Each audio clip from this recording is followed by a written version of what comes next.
What is good, guys and gals, and thanks for tuning in to episode 23 of the Films and Pixels podcast. I am your host, Afif.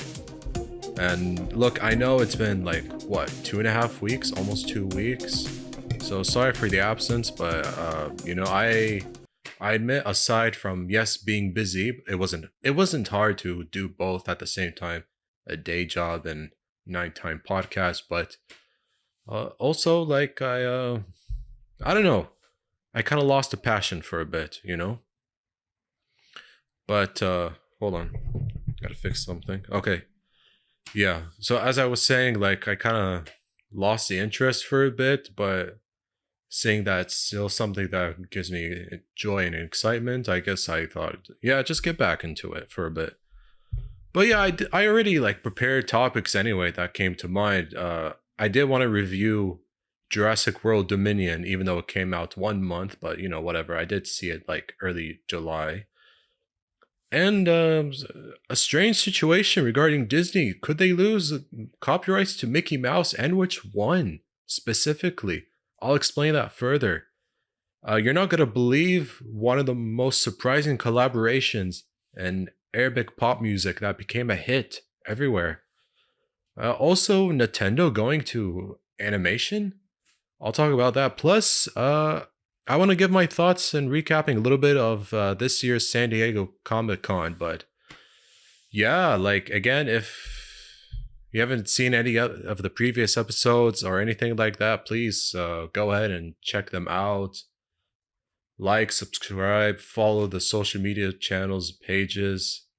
If you don't want to watch on YouTube, listen on Spotify, Anghami, and Deezer, and wherever you get your podcast from. So yeah, check them out.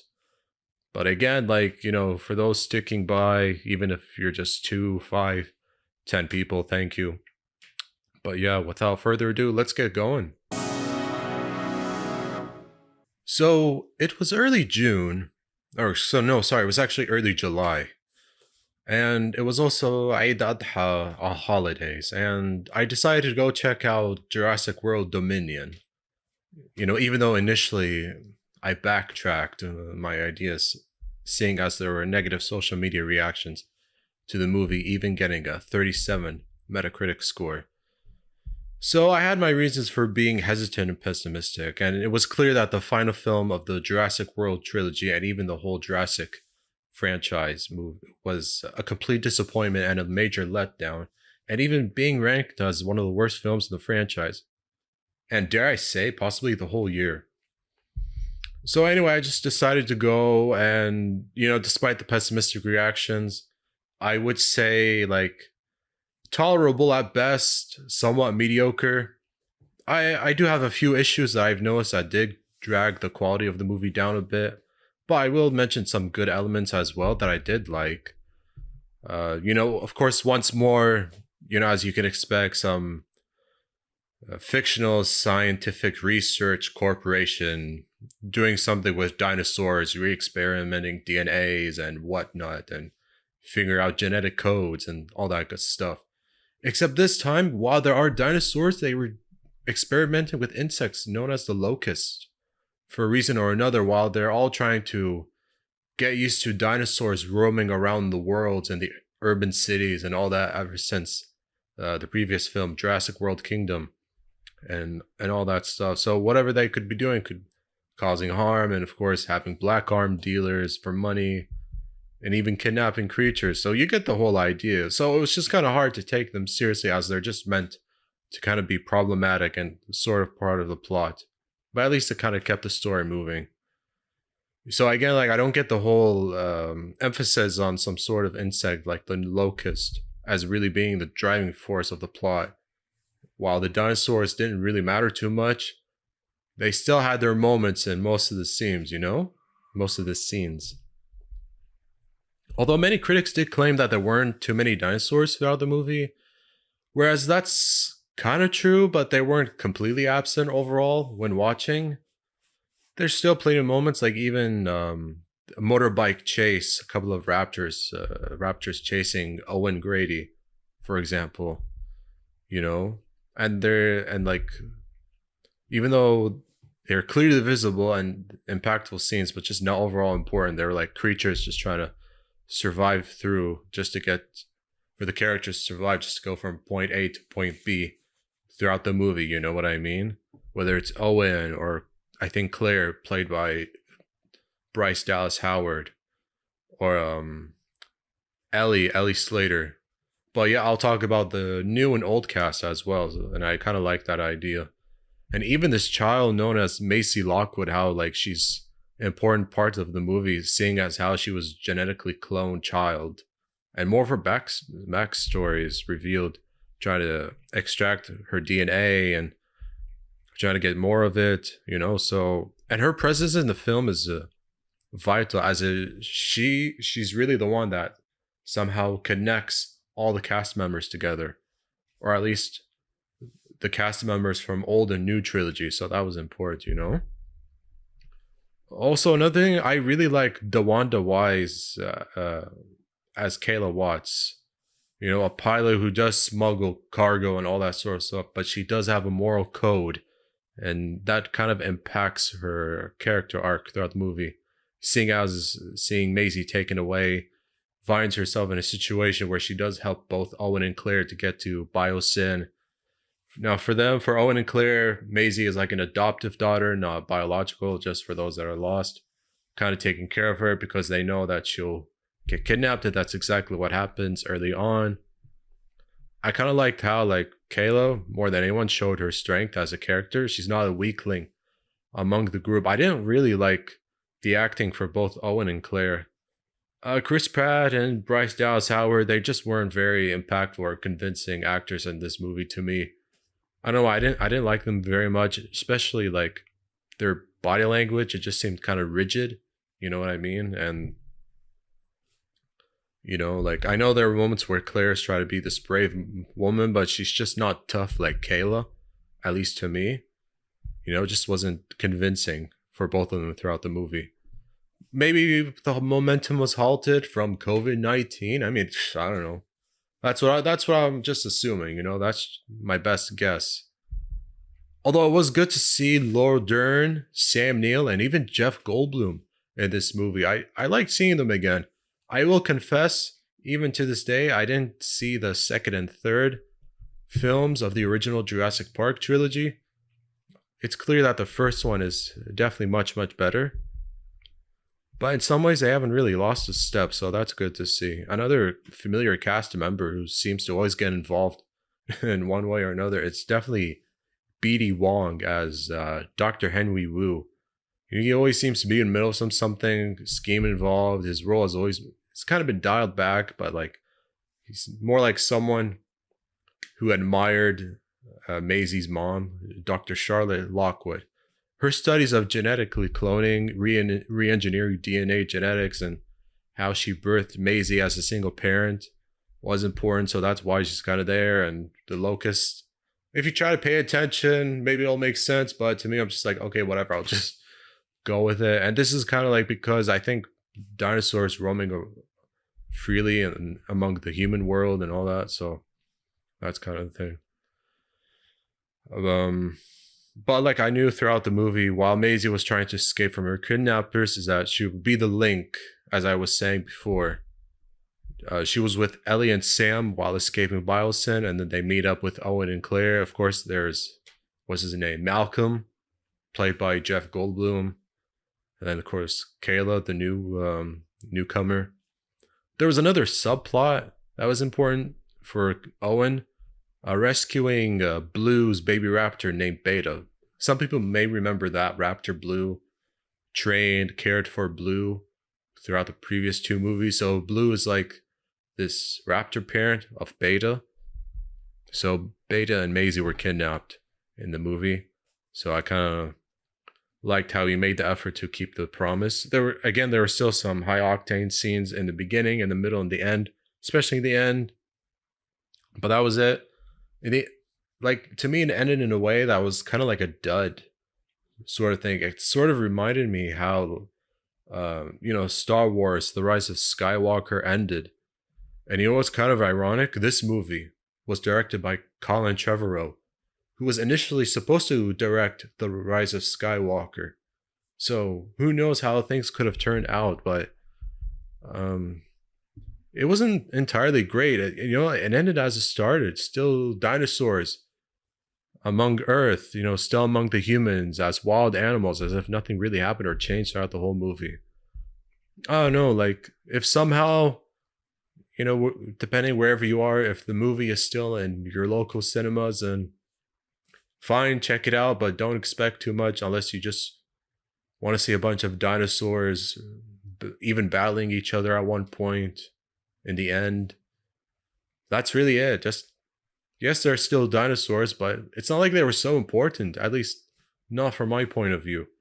Could I be wrong? Let me know. What is it that I'm missing? But I didn't think it was entirely great. But still, yeah, whatever. At least it's over with. Yeah. Guys and gals, it turns out that Disney could lose the rights to Mickey Mouse. Whoa, hold on. I know what you're thinking. The Mickey Mouse? The iconic childhood Mickey Mouse? Still very important to Disney, the mascot? Just hold on right there. Let's not get things twisted. Yes, there is a bit of a copyright issue going on, but not the one that we know, not the modern design that we've seen, the more colorful character. Okay?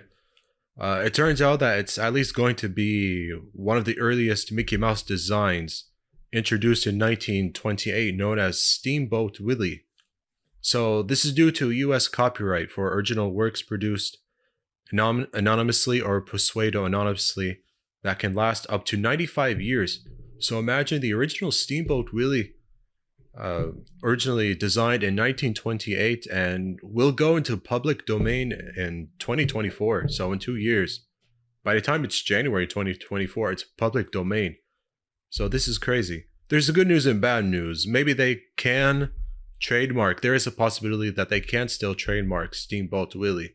If you remember which one I'm talking about, it's the black and white Mickey Mouse character from the earlier Disney cartoons. So that's it. So they could lose copyright protection, but at least a modern iconic Mickey Mouse is still protected by Disney. Now, will that eventually go into public domain? At least I hope not. That would be really weird. By law, Mickey Mouse entering public domain will make it free to use, but there will be certain complexities involved. I've got a quote from a lawyer telling The Guardian saying, "You can use the Mickey Mouse character as it was originally created to create your own Mickey Mouse stories or stories with this character. But if you do so in a way that people will think of Disney, which is kind of likely because they've been investing in this character for so long, then in theory, Disney could say you violated my trademark." This is from Daniel Mayada, an entertainment lawyer. A quote via The Guardian, And also I got another quote that may shed light on the situation. "Mickey Mouse, as we know him, in color with gloves and shoes, will not enter the public domain." So that's good news. I think we all know which Mickey Mouse I'm talking about. Says lawyer Mark Jonas Block told Newsweek. Later, including current designs of Mickey Mouse, will stay copyrighted until their terms end.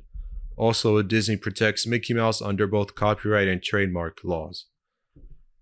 What's even worse is that even more Disney characters could go into public domain. Apparently Pluto could go into public domain and copyright could end and be in public domain in 3 years. Or Donald Duck, or I don't know, that's only the two names what I'm aware of, but even more, it doesn't really make sense as it is Disney profits from merchandising sales and streaming services and clothing, whatever, cartoons, films, television, all that stuff that they're still using with the original Disney characters that still are very important and vital to children even today. But this lawyer known as Block, Mark Jonas Block, yes, explained that the trademark protections last as long as Disney continues to use Mickey Mouse as company logo.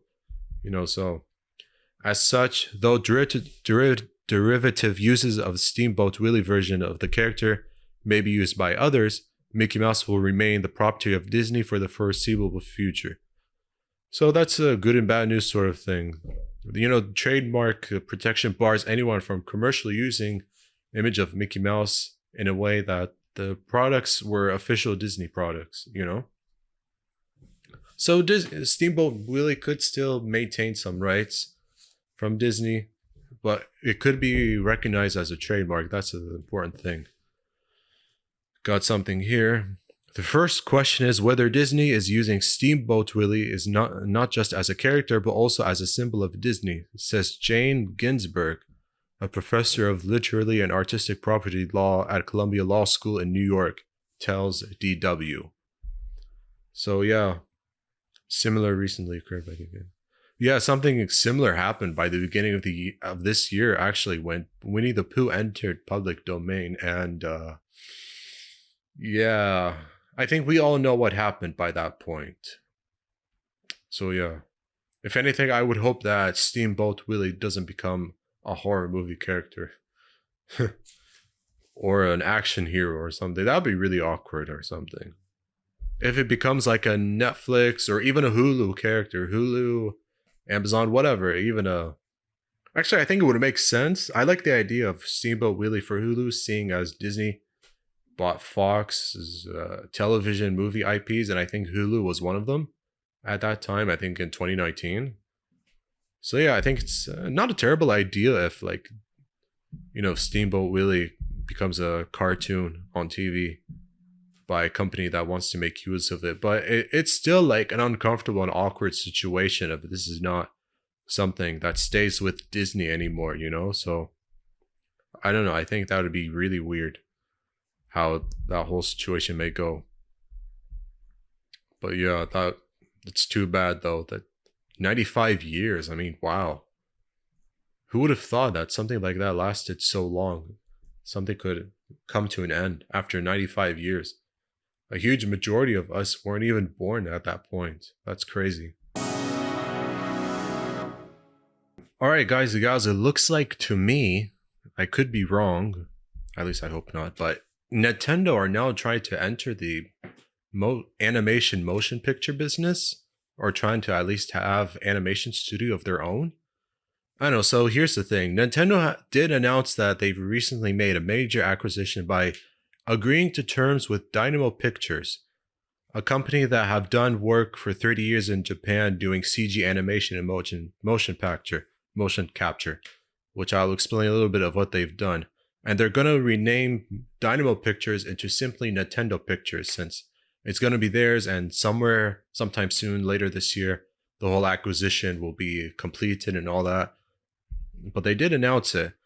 For 30 years, they've been doing CG work and motion capture for even games in anime. Some of the games like Persona 5 and Nier Replicant and even Death Stranding for Hideo Kojima. And even creating computer graphics for the likes of Ghost in the Shell, SAC 2045, and even Studio Ghibli's works like Earwig and the Witch, and even Nintendo's own Pikmin short movies.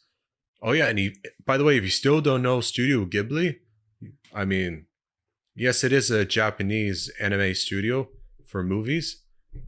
They're some of the best in the business. I might have remembered seeing a couple of films before, but yeah, like Studio Ghibli's work, I mean, it's still a timeless list, so it's worth watching, And according to Nintendo's filing, the acquisition of this new studio is meant to strengthen the planning and production structure of visual content in the Nintendo Group and focus on developing visual content utilizing Nintendo IP.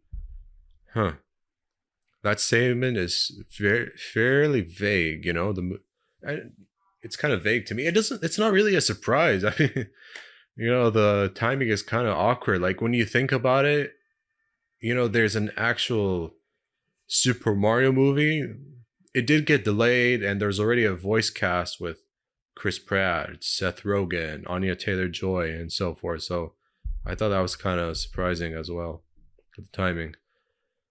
And this also comes at a time when like movie studios and gaming companies trying to put their IPs in a few movies, but mostly in TV to bolster the popularity of their brands and IPs.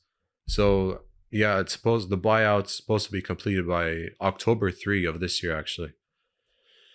And yeah, Nintendo are going to be purchasing like exactly 100% of the company's shares. So Dynamo will become a wholly owned subsidiary to strengthen the planning and production for Nintendo.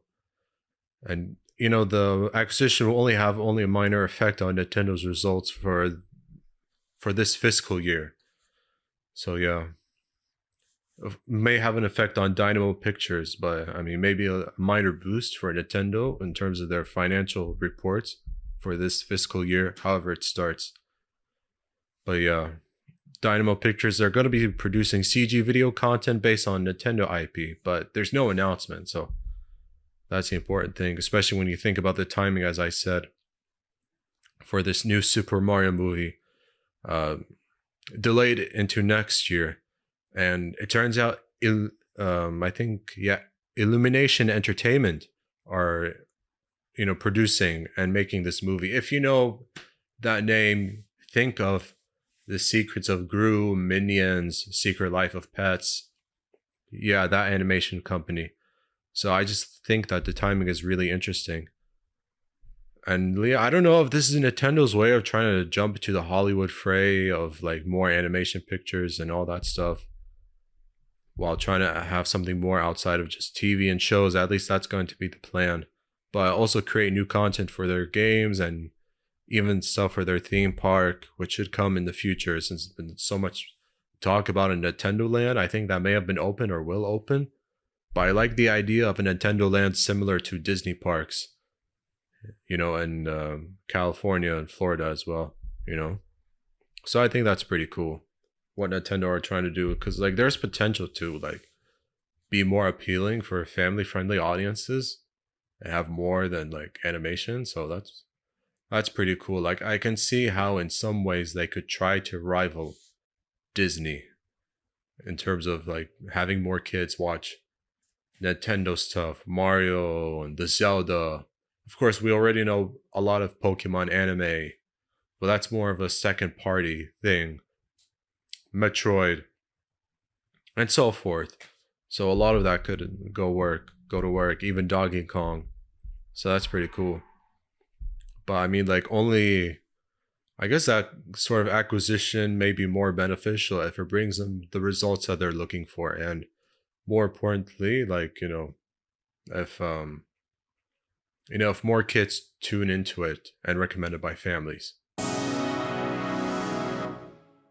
Guys and gals, yo, check it. I gotta admit, like, there are so many unexpected collaborations in the world of music, regardless of what language, country, that have surprised many, succeeded unexpectedly many ways, repeated, and whatever. It doesn't matter. And like one of the most unexpected and successful collaborations right now that I never imagined, didn't see coming, Nancy Ajram and DJ Marshmello. Yeah, that's right. I'm not even kidding. Nancy Ajram earlier in July collaborated with DJ Marshmello on a new song called Sah Sah. I'm not even kidding. And it really has succeeded since then. I think it was early July when it was officially released. And she teased a collaboration in the beginning of the month between her and DJ Marshmello. I never even heard of DJ Marshmello until this happened. But of course, he's got like a marshmallow mask on his face, similar to what the design, the mask of Deadmau5. So that was unexpected and surprising. And I've heard it myself a couple of times, and I still like it personally, and it really has succeeded. And I've got the proof. I mean, their song has really successfully charted as the first Arabic song to debut on the American Billboard dance charts, and even on so many lists. So listen to this. Number 8 Hot Dance Electronic Songs chart from the week of July 9. Number 9 on US iTunes Electronics chart. It peaked number 4 in Saudi Arabia and Egypt on all genres iTunes charts. It went to number 8 on iTunes Electronic category in the UAE, and even went up to number 2 in Qatar. Almost went to number 1, but still not too bad at number 2. And as of this recording, as far as I know, 20 million views on YouTube, 1 million audio streams, and 11,000 Shazams. And even was ESPN's Song of the Month throughout July. ESPN! I mean, I'm talking about a sports brand, a major sports brand. And it's their Song of the Month. I don't even get how that happened, but that's just crazy. I mean, oh man. And of course, due to the results of the success, as expected, she did thank all of her fans and whatever on Instagram for the mind-blowing success. So of course you'll see the post still on Insta and whatever. So, but yeah, I mean, this is insane. I did not see it coming to work. I thought it's more of a pop style kind of song. I thought it'd be more house, but I liked it. It's pretty good. It's actually pretty good. Catchy as well. Also very fun. Summer tune. So yeah. More success for Lebanon. How about that? I know I'm happy. Of course, I'm not the only one happy. Thank you, DJ Marshmello. That's exactly what we wanted. Thank you. DJ Marshmello and Nancy Ajram. If you told me a year ago that something like this would happen, I would not have believed you, but still, this is pretty cool. I gotta say that for sure. Okay, last segment. I don't want to talk too much about this year's San Diego Comic-Con event. Although thankfully there was a in-person Comic-Con event for the first time since 2019.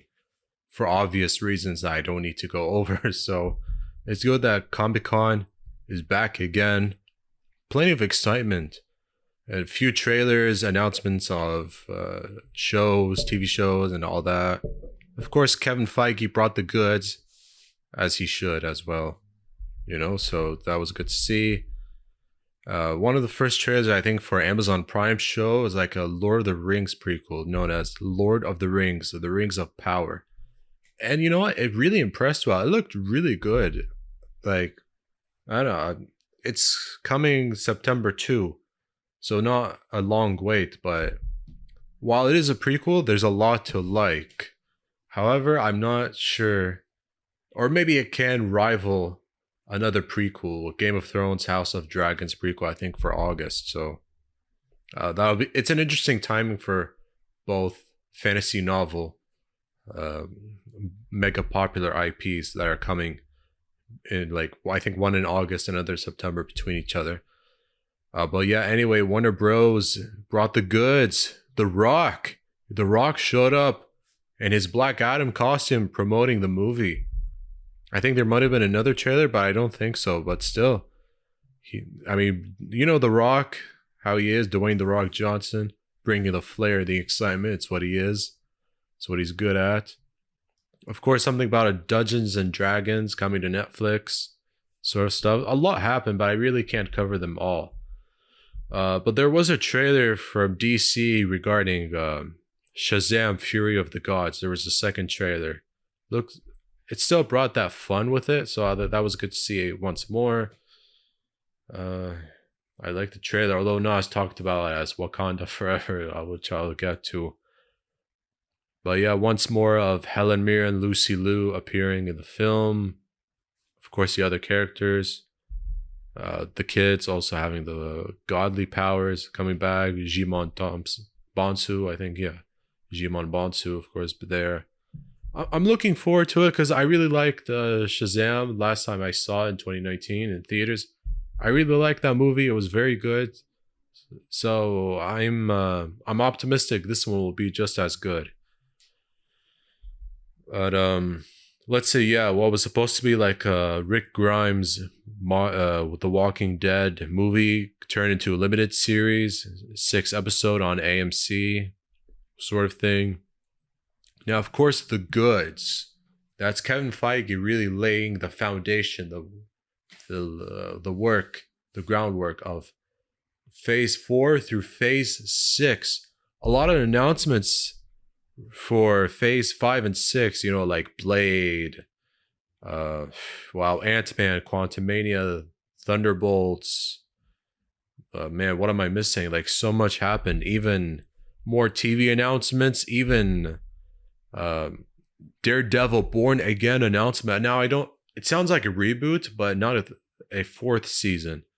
However, since it is coming spring 2024, it is getting 18 episodes.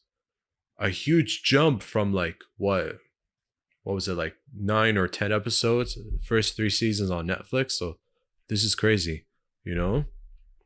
And yeah, like, of course, Fantastic Four, thankfully not an origin story. But it is going to be a Phase 6 film. Thunderbolts, like I mentioned before.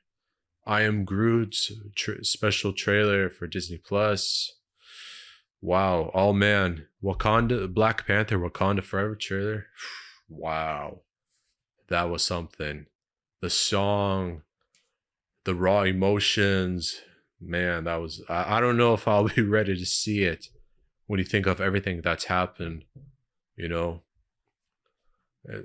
I would have liked it if, man, this is a sensitive subject because I know this hurts. I mean, like, there were so many stories to tell with a T'Challa character, but I get it. I get the impact, you know, that Chadwick Boseman brought in the screen with his portrayal as Black Panther T'Challa. It's a sensitive subject. Even his brother would have liked it, or even said, you know, Chadwick would have liked it for his T'Challa character to be recasted. But a conversation between Ryan Coogler and Kevin Feige lasted just minutes. Moving on, but I mean, you know, the trailer did show a new Black Panther in the final frame, so either it could be someone we know or a new character as Black Panther. But it's a sensitive subject, you know, like when you talk about how do you move forward, you know, you just have to tread carefully. I tried to tread carefully, but it's a sensitive one. But still, like, Wakanda Forever film is the last Phase 4 movie. I don't think there's anything else left for Phase 4, but a lot of Phase 5 announcements. I wasn't a fan of this Echo and Agatha Dark Covens of Darkness sort of thing. I don't know. I didn't see it was necessary, but whatever. At least it's for TV. However, Phase 6 did get 3 movie announcements. The good news is that Phase 6 will have Avengers The Kang Dynasty and Avengers Secret Wars. So those are huge. Those are huge announcements. I think when it comes to Disney's D23 Expo, there's going to be more announcements because, like, it's a bit empty. It's just 3 movies in Phase 6. As for Phase 5, I don't know if I'm missing anything, but there's a list, like, you know, with Blade, the Marvels, and so forth. But it doesn't seem like Phase 5 is, you know, a long one either. Maybe like a 2-year sort of phase. Even Phase 4 through 6 was announced to be known as the Multiverse Saga. Oh yeah, and even Loki is getting a second season as well. What If getting a second season as well. That's pretty cool to see. I like them. Pretty cool. But yeah, I mean, it's also pretty clear that Kang the Conqueror is really going to be like the central big bad main villain antagonist throughout the Multiverse Saga. Now, the actor Jonathan Majors, he did appear in the end of the first season of Loki, just simply known as He Who Remains, kind of like as this charismatic antagonist. You know, he did tease his other variants of Kang the Conqueror simply being worse than what he is. And, you know, it only got worse. Like, you know, I mean, this is Sylvie's fault. Sylvie killed He Who Remains in Loki season 1 at the end of it. And after that happened, that's how the multiverse, I think, was open. Or at least one of the reasons multiverse in Marvel became open in the MCU. But it's clear that at least a main villain for Ant-Man Quantumania and MODOK will appear. MODOK, supposedly voiced by Bill Murray. But definitely Kang the Conqueror will come back for Avengers, the Kang Dynasty, and maybe Secret Wars. I don't know. it'll be tough to top Thanos. I mean, I loved even the small teasers of Thanos. I love Thanos and both uh, Avengers Infinity War and Endgame movies. So this will be tough to top. But man, I can tell I'm missing some stuff from Comic Con, but really a lot was announced. It's good to see people again, like wearing cosplay costumes and all that cool stuff. Oh, and I want to mention new appearances for Black Panther: Wakanda Forever. Namor, the king of Atlantis, finally makes his appearance. I'm really glad to see this. You know, a nation of Atlantis and Wakanda coming into conflict. You know what? And this is where the sensitivity, kind of treading lightly, of recasting T'Challa comes in. It would have been really cool to see King of Atlantis versus the King of Wakanda. You know, it really would have been an epic political battle sort of thing in many ways. But I mean, who knows? Who knows how it'll really go down with the movie? So I still think it'll be great. I mean, the trailer was amazing, very colorful. Once again, great work by Ryan Coogler, but more to see. And I'd like to mention new cast member Dominic Thorne as Riri Williams, aka Ironheart. She is teased in the trailer, kind of making her own Iron, because supposedly a successor to Iron Man, like another Iron Man suit similar to Iron Man. And there's even a Ironheart Disney Plus series somewhere in fall 2023, just after Wakanda Forever movie. So that's pretty cool to know. Yeah, and of course, it's not exactly surprising Ryan Coogler saying it was the most difficult movie he's ever had to make, considering the loss of Chadwick Boseman. And so describing the entire film as a tribute to him. So I'm sure it's going to be really amazing, but very emotional one. You know, so again, it's really sensitive. Like, a lot of people would have liked it if the character was recasted. Maybe some may feel otherwise. This is where a lot of people are divided. It's, again, like, it's a really hard, sensitive topic, you know.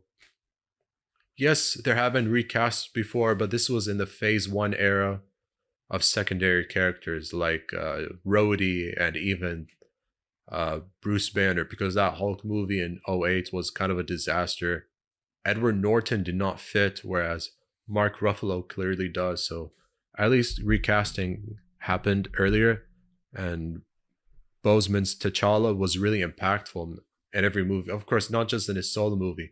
I liked him in Civil War. He was great in Infinity War, and he was pretty cool. It was pretty cool to see him again back in Endgame. So yeah, still a tough one, but I can tell Wakanda Forever will truly be a great Phase 4 movie. At least I hope so, since Phase 4 hasn't really been the best, in my opinion. But maybe that'll change down the line. Thank you, guys and gals, for watching and tuning in to episode 23 of the Films and Pixels podcast, whether you were watching it on YouTube or listening it to your preferred podcast platform. Thank you for listening and watching from beginning to end. I really do appreciate it. It means a lot for myself. Please, if you can, help support this independent channel like this one. Liking, subscribing. Your comments is really good for engagement, so that would be really great. You know, comments are welcome, but no cyberbullying. So again, please leave your comments. That would be great. Thank you very much. And without further ado, good day and good night.